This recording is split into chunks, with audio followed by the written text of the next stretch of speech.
for that. Okay, so my name's Ros, and I'd like to welcome you to our Lockdown Literacy webinar. Now, as you know, there is an online PD course available, so this is not intended to take the part of that. What this is actually intended to do is give you an overview, particularly for those of you who are new to StepsWeb, and also give you some ideas on how best to use StepsWeb as a lockdown resource. As part of that, I'm going to be showing you our demonstration account. Now, bear in mind, it won't look quite the same as yours. Most of our students are made up, so consequently, they don't tend to do a lot of work.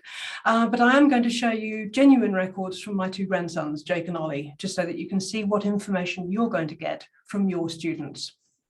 So what we're going to do now is actually have a look at our website, first of all.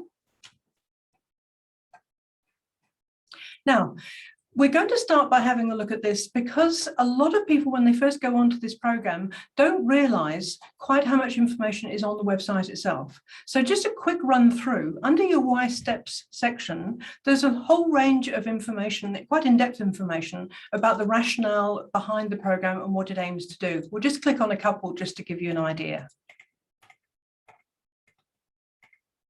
There's also, for example, information about remedial learners and how to tackle their difficulties.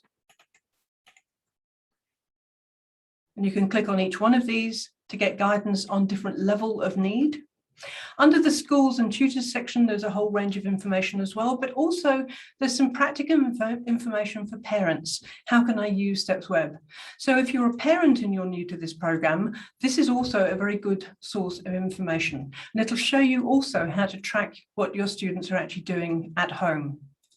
And before we can move on to actually logging in, I'm also going to show you the support side, because again, there's a lot of information here which people don't realize is available to them. One of the things which is specifically useful at the moment is our COVID-19 response section. And you'll see here, we've got a teacher guide and a parent guide to give you a bit of a hand getting going. We're also going to be putting up a separate support article under this section, which has the web link to this webinar, which we're recording. And underneath here, you'll find a whole range of additional resource materials and references, including information for parents on how to support their own children. So I just wanted to make you aware of those before we actually log in. So I'm now going to log into StepsWeb. And first of all, I'm going to show you a student login. So the idea behind this is for those people who are new to StepsWeb, this gives you a little bit of an idea of the range of the program. So I'm logging in now as a student. Now, the first thing we're going to look at here is actually the course section. And this, I would suggest, is probably going to be your most useful resource during the lockdown. The StepsWeb program contains a complete structured literacy course, which goes from the very earliest levels to quite an advanced language building level. So we're going to start out by having a look at that. Now, this shows you all of the levels of the course. And I'm looking here at the bottom, towards the bottom of the screen. If we click on the very beginning one, you'll see that we're looking here at some very, very low level words. If I go quickly right the way through, you can see that it goes on to quite advanced language development aspects. And for each one of these lists, our learner is going to be doing a whole series of activities focused on that list. I don't want to spend too much time actually looking at specific activities because I realize we're all short of time at the moment. But what I will do is I'll dip into a couple just to give you an overview. So most of the activities are specific to that word list. So for example, finding a word. Met. Is. Now a learner can click here to hear the word again. Is. And here to hear a sentence. He is a fat cat. Okay. There's a whole range of sentence activities, and there are also specific games which are built in to practice particular aspects. And I'll find one or two of them here. One of them, for example, is our new word ladder. Swap the sounds to turn one word into another. Click try when you think the word is correct. Turn. Pat. Into. Pan. To. n, p, a, n, pan, turn, pan, into, man, p, n. Now, we won't go any further on that activity, but what it's illustrating is that there is a very, very strong emphasis on your foundational skills, such as phonological awareness, phonic knowledge, and so on. So as your learner goes through, they will be automatically doing these activities. Now, one thing which is slightly different that your learners will see is that when they see these activities in front of them on the screen, whatever level they're working at, they will see a padlock on each one of these squares. And the padlock is basically intended to kind of lock them into position. And that is going to be a really useful feature for you managing your students remotely during the lockdown, because what will happen is that when each learner goes on to StepsWeb for the first time, they will automatically do a spelling test. Now, the spelling test is a New Zealand standardized test, which will give you an up-to-date, accurate spelling age for that student, but it will also analyze their literacy level and put them at the right level of this course. And then they will be locked into position. So they can only do the activities in the correct order. They can't miss activities that they just don't want to do, which tend to be the ones they need to do. And they can't just mess around and get lost. Every time they click on this red button, they will automatically be taken to the correct level of this course. Now, if you have access, this may be relevant to parents, if you have access to a printer at home, you can print off a whole range of resources for each one of these word lists. So this is where I'm saying that the course is probably going to be one of your most useful resources here in terms of the lockdown, because you know as a teacher that every single learner in your class or in your school is automatically working at the correct level for their literacy and moving at the correct speed for that individual learner. Another element which I didn't mention was that after every 4 units, we'll scan ahead a little wee bit here. So this one, for example, what the program is doing is it's automatically analysing the learner's errors in all of the previous units and creating an individualised revision unit for that specific learner. So again, it makes it an incredibly effective resource to be using even remotely. So that's the course button. So one of the things that you need to make your parents aware of is that this is where they want their learners to go to. When they open up the program with their user login, click on the red button for the course, and they will automatically be working at their correct speed. One thing to also make a point of is when you're explaining this to parents, do psych them up for the fact that when their learner first goes onto the program, they will do that spelling test. And please encourage them not to help.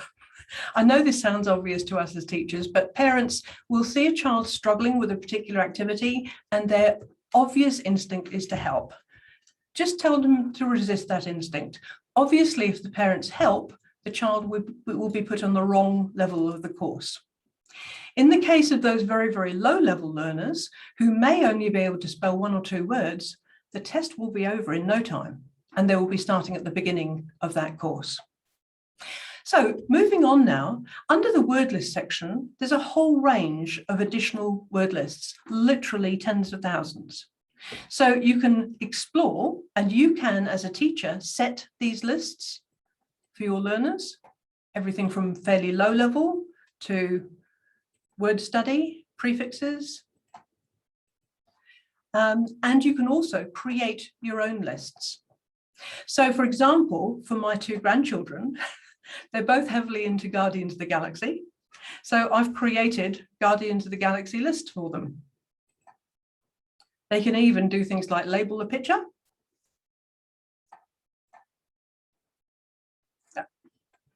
So you've also got that facility. You can create lists that you can allocate to individual students or to groups.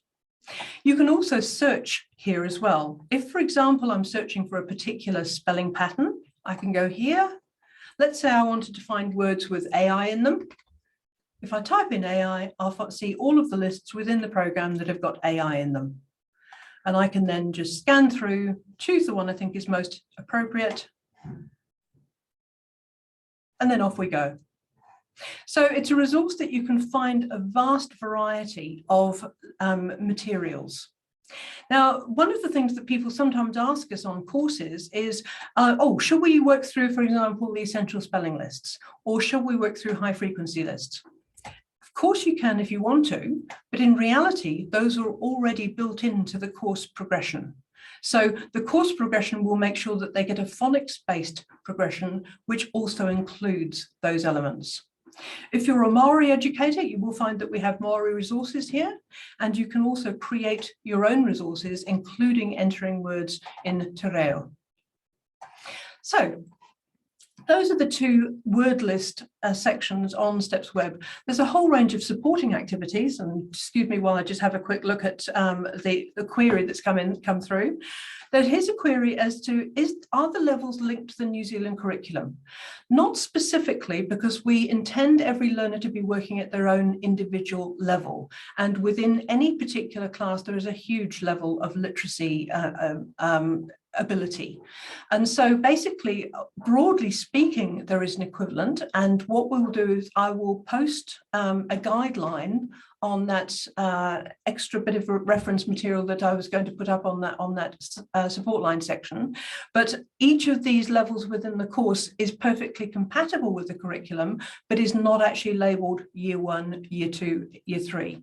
It covers all of the elements within the New Zealand literacy curriculum in a logical sequential manner. And it is also completely compatible with the new New Zealand curriculum that the ministry has brought out. So I hope that answers that query. So coming back on here, I'm just looking very quickly at the supporting activities. And again, we won't show everything under here, but there's a whole range of activities which learners can access to practice a whole range of different skills. And games as well. Now, each of the games on here is designed with an educational focus. Every single game has an educational purpose and a research basis. So for example, under Jigsaw, we might be practicing rhyming. You can click on a picture to hear it. Log. And we find the word that rhymes. Now, I'll just do the other ones at random, just so that you can see that this is a self-correcting exercise. So I'm just going to put them in very quickly just to demonstrate.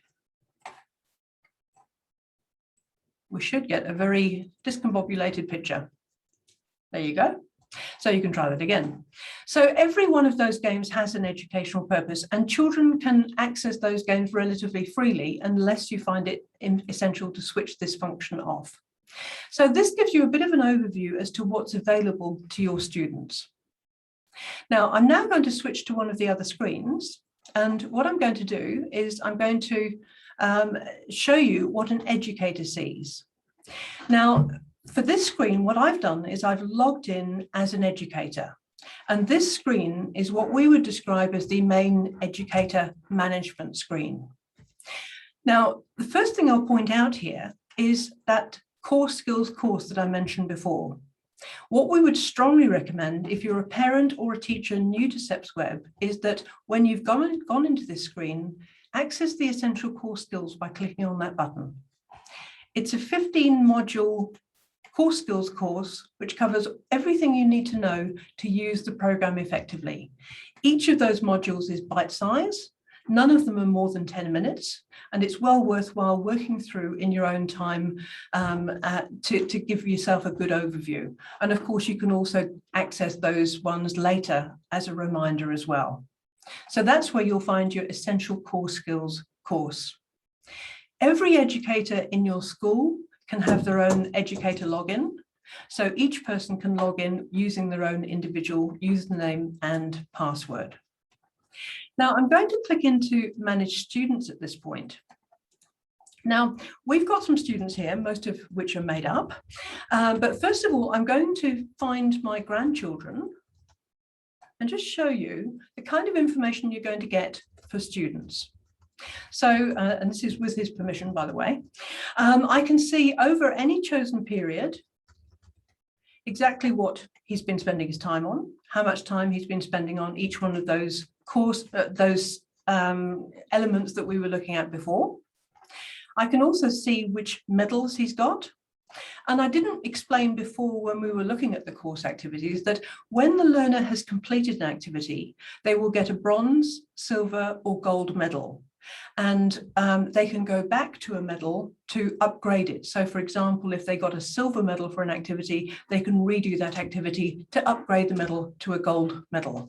And actually we've found that to be surprisingly motivational for most learners.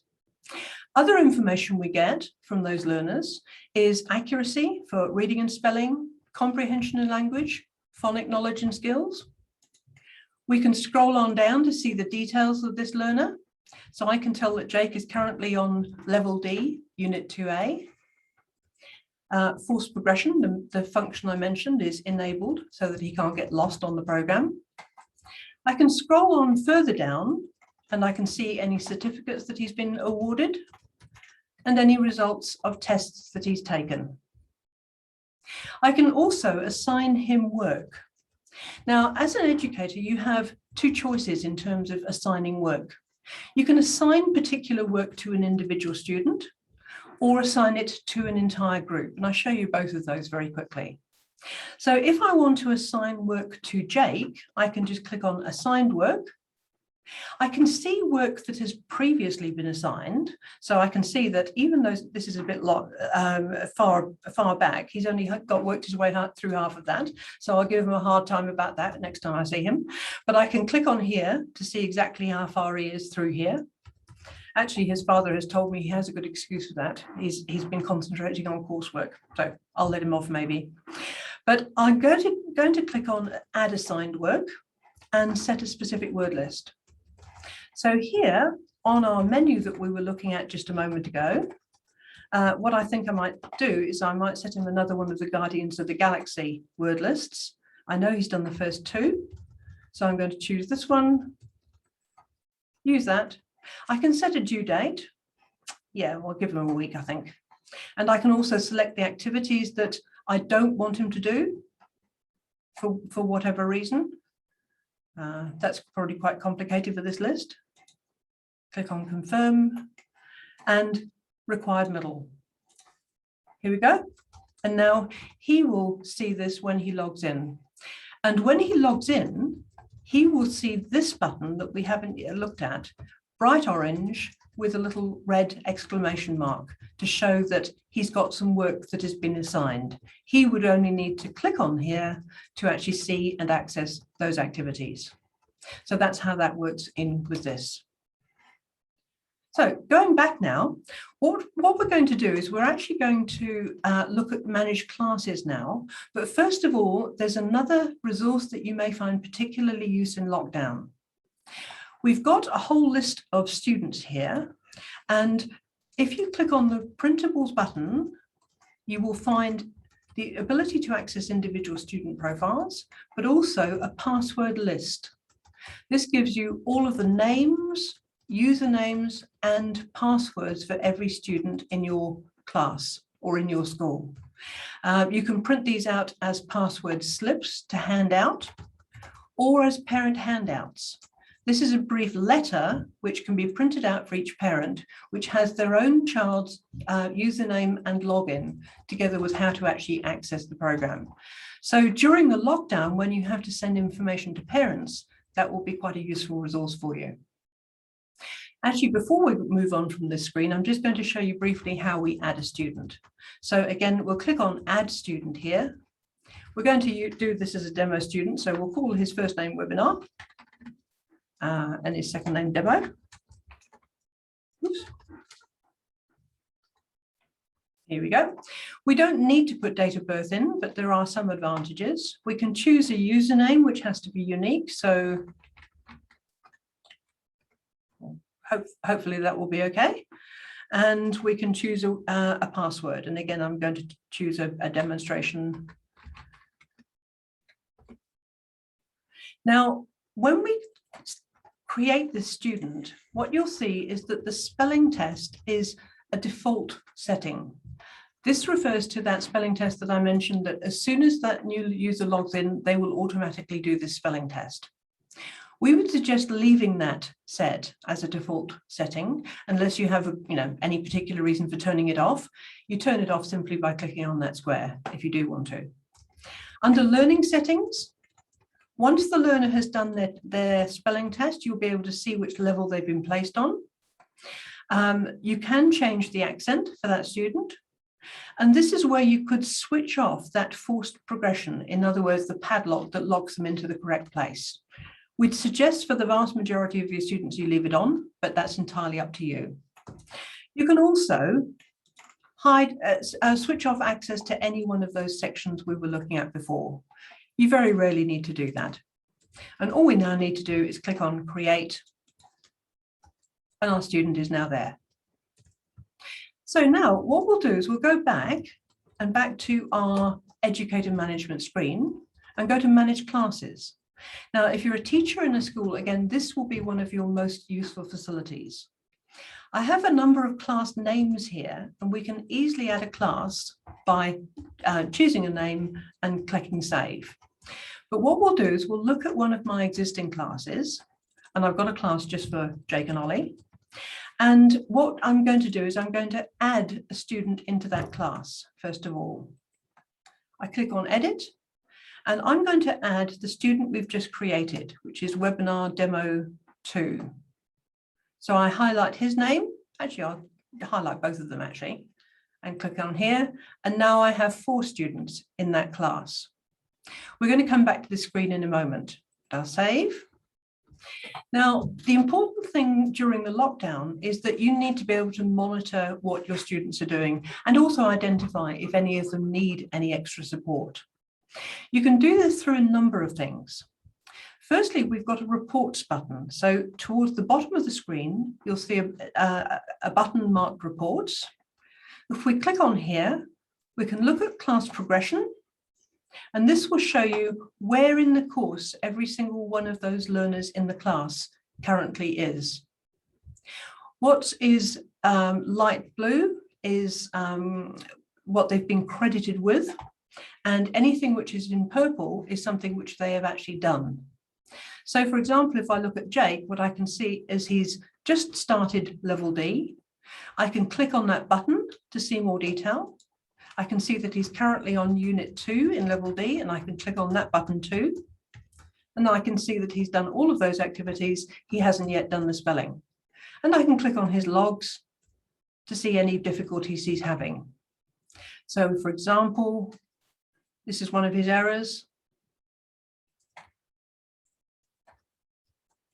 So you can see literally everything your children have done, even though you're managing them remotely from home. The other report that you'll find particularly useful is the class accuracy report. Now, if we open this, you'll see that for each one of the learners within my class, I can see a percentage accuracy for reading and spelling, comprehension and language, and phonic knowledge and skills. I can see 2 scores for each one. I can see their overall score from when they first started the program versus their score for the last 30 days or selected time period.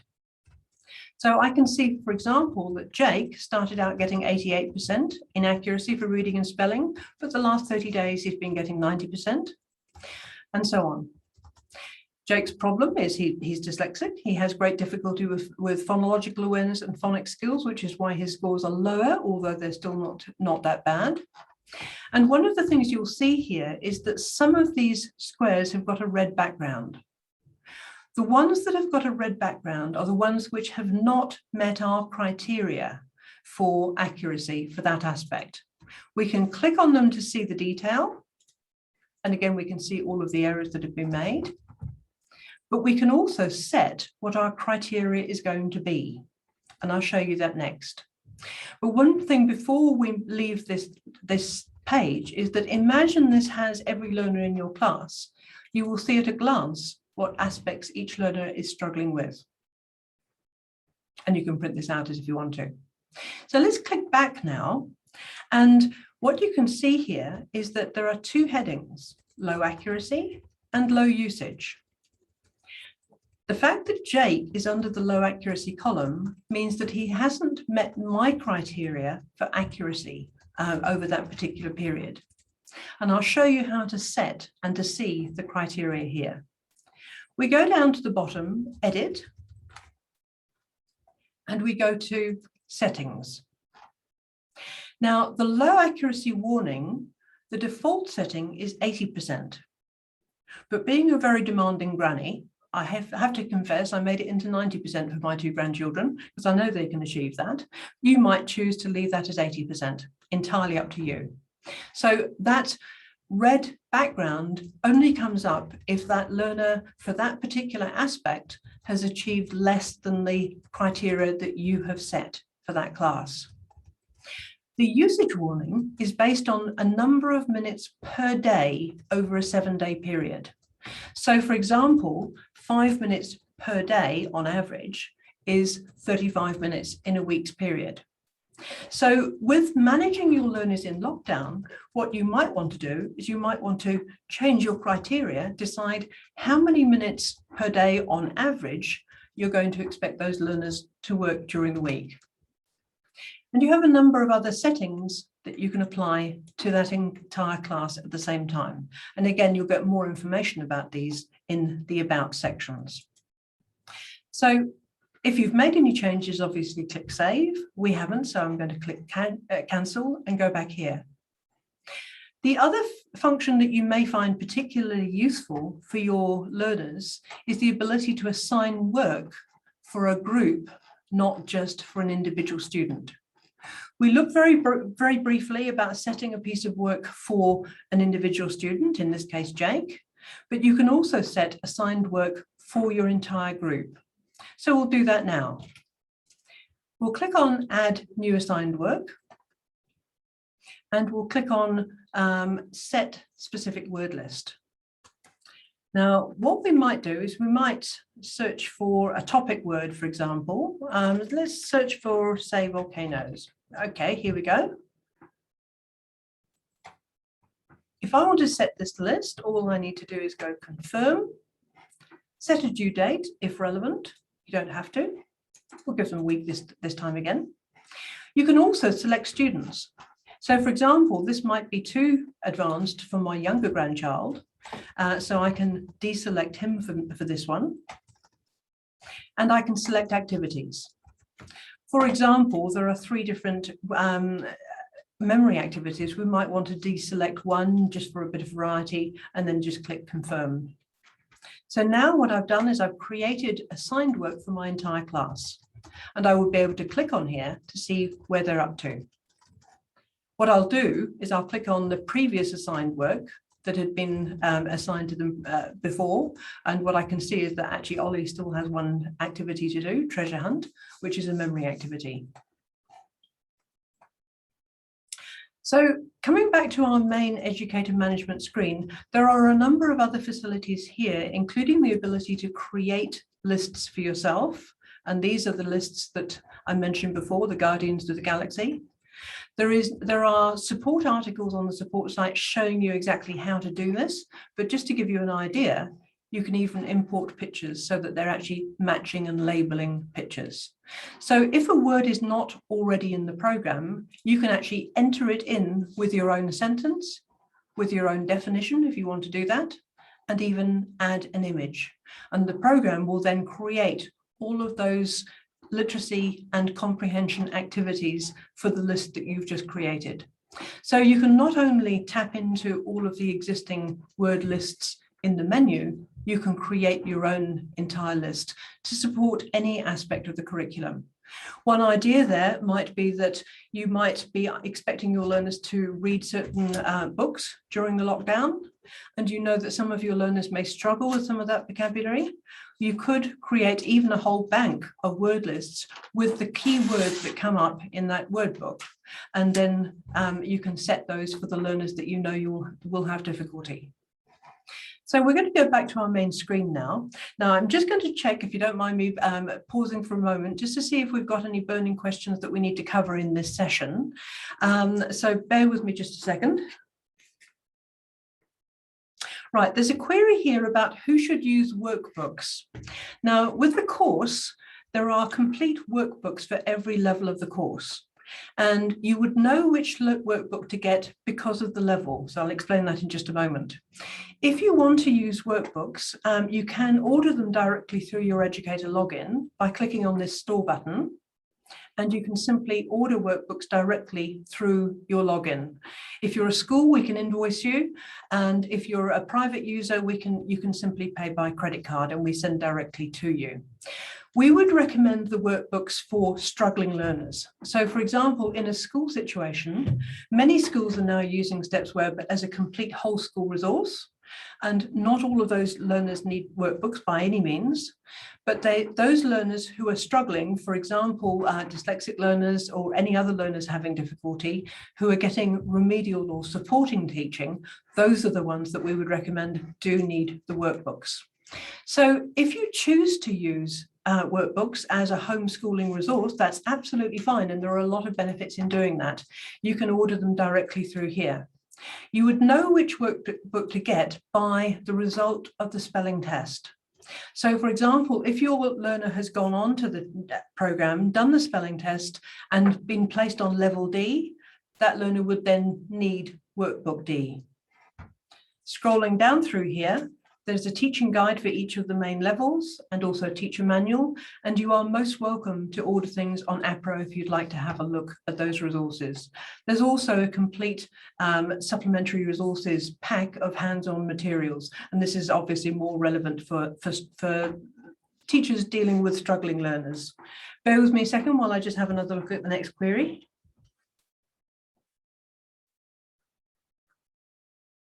Now, this is one about deselecting activities for assigned work, which we covered just a moment ago, but let me come back on that in just a second.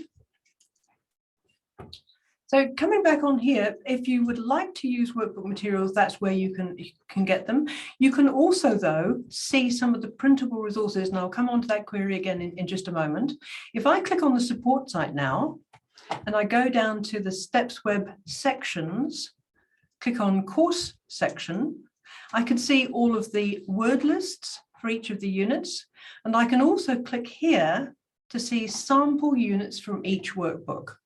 So you can download the first unit from every workbook, every level of workbook in that collection. And that would enable you to, first of all, try it with a learner if you're not absolutely sure at the right level, and also to see what the style of the resources actually is and what it actually includes. So that's available for free on your support network. Now, a quick reminder there about the assigned work. We were talking about assigned work for a class, I think. Now, if I were to add assigned work for a student, so just bear with me for a second, I'll just very, very quickly do this just to demonstrate. The question there was, can you deselect activities? And yes, you can. One of the things that is quite important at this stage is to have a little bit of an idea as to what the activities actually involve. For example, drop involves sequencing letters individually to make a word. That might be too complicated an activity for a very complex word, in which case I can highlight it and deselect it. So that's an option if you feel that particular activities are less relevant for particular lists. For example, chunks, and I'll show you this actually in just a moment, is where they choose the beginning chunk, the onset, and the end chunk, the rhyme for particular words. If you're working with a word family where the rhyme is the same all the time, chunks would be irrelevant. So if you understand the list and what the purposes of the list is, certainly you can deselect activities which are not relevant and just click on confirm there. Another question coming in, just bear with me. Now, the question here is, how do I retest a student? Now, to be perfectly honest, we would suggest that retests are only done after at least 6 months. Now, the reason for that is that the spelling or placement test is a normed standardized test. The recommendation actually for normed standardized tests is actually do them no more frequently than once every year, but once every 6 months is acceptable. However, if you're testing in a much shorter period than that, it's not going to give you an accurate indicator of their progress during that time. One of the things you can see by looking at the records is exactly how they're doing. And there is a guidelines for progress section, and just bear with me here, because what I'll do is I'll show you where it is. Let me see.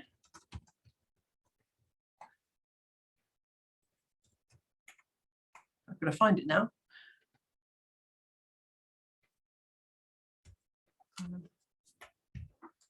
Oh, it's under assessment, that's right. Guidelines for progress, here we go.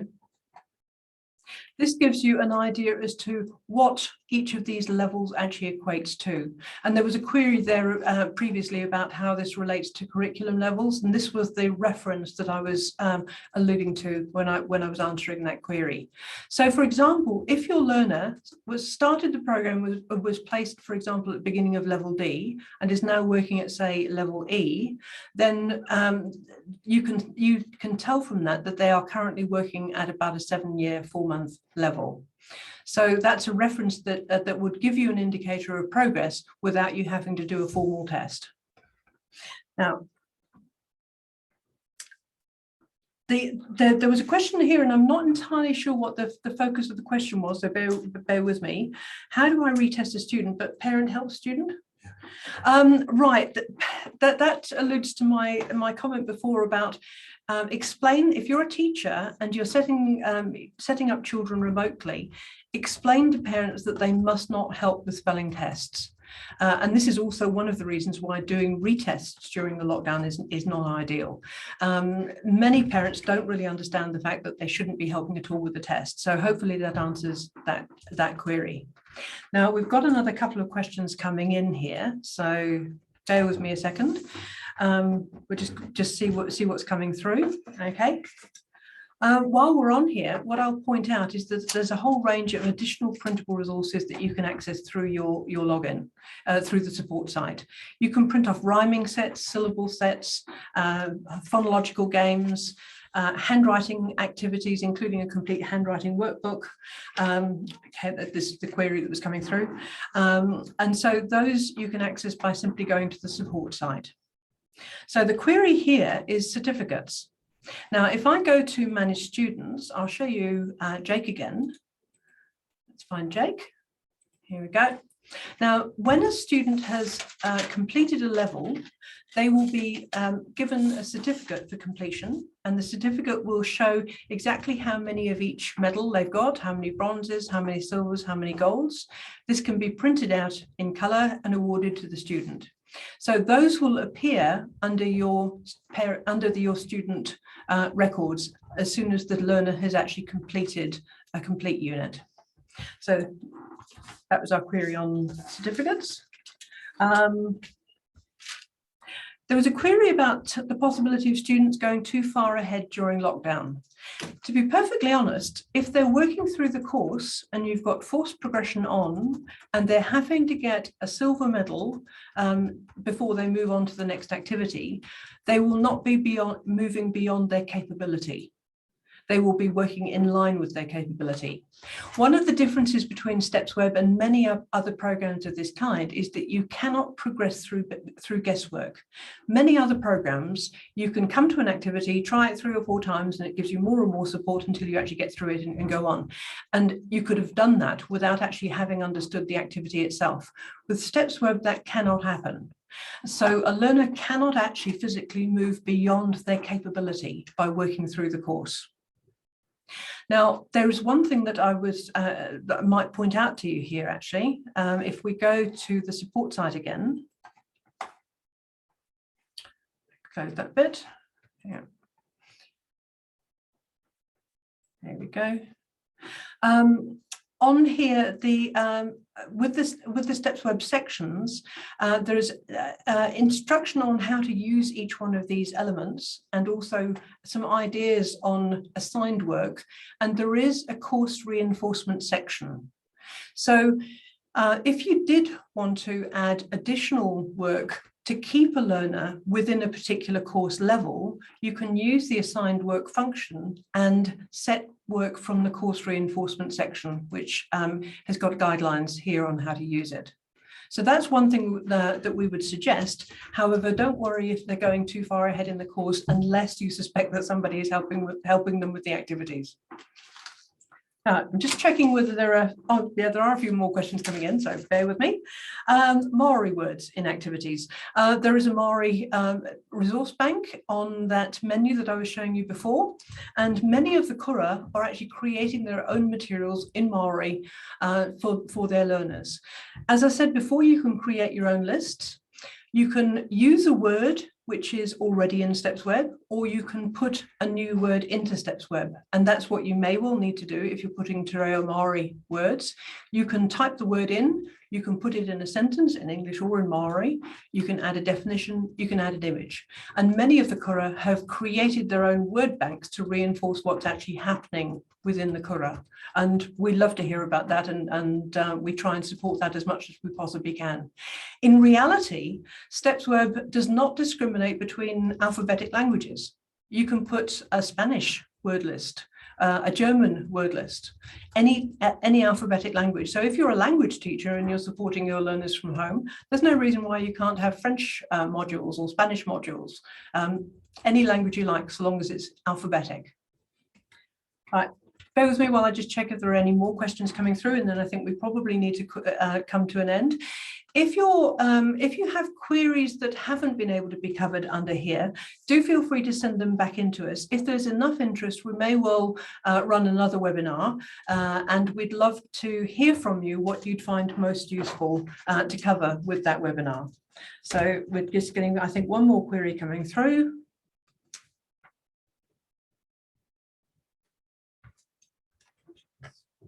Right, excuse me. Right, the question is, how do we know if StepsWeb, the learning in StepsWeb is being transferred back into the classroom? Yep, good question. Particularly with our struggling, particularly our dyslexic learners, you can find you've taught a word on a computer and they can't write it on a piece of paper. That's why we would recommend that your struggling learners are also doing some of the written work. Now, it can be the written work from their workbooks, or it can be the written work from the printable section from every word list. But you can be reasonably sure that once those learners have learnt those words with StepsWeb, they not only know how to read them and spell them, they know how to break them down into component sounds, into individual phonemes, they know how to put them into a sentence, they may have practiced matching them with a definition or with an image. So they have used those words in many, many different contexts. And so that makes that transfer aspect infinitely more effective.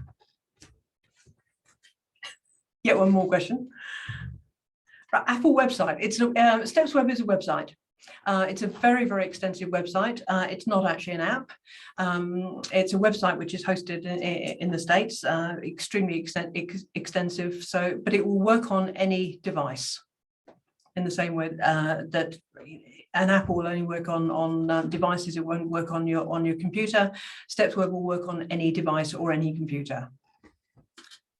Now, I think we probably need to call a halt now. I think we've got a steady stream of questions coming in, so we will address those questions and get back to people individually to answer those questions. I hope you found the session useful. I know it's a little bit of an off-the-cuff thing, so apologies for any hesitations here. All I was aiming to do was give you a bit of an overview with an idea as to some of the possibilities that are open to you in terms of remotely monitoring and teaching your learners. It's not just a question of providing them with something that they can work through in their own time. You can be as active as you like, or as proactive as you like, in terms of actually managing each individual learner's progress. So feel free to get in touch if you have any queries, or if you need a hand with anything. We're more than happy to talk you through things. So we're all in this together. So we're privileged to be in a position where we can help out educators. And so let us know if there's anything else we can do to support you, and keep safe. Thanks for joining us.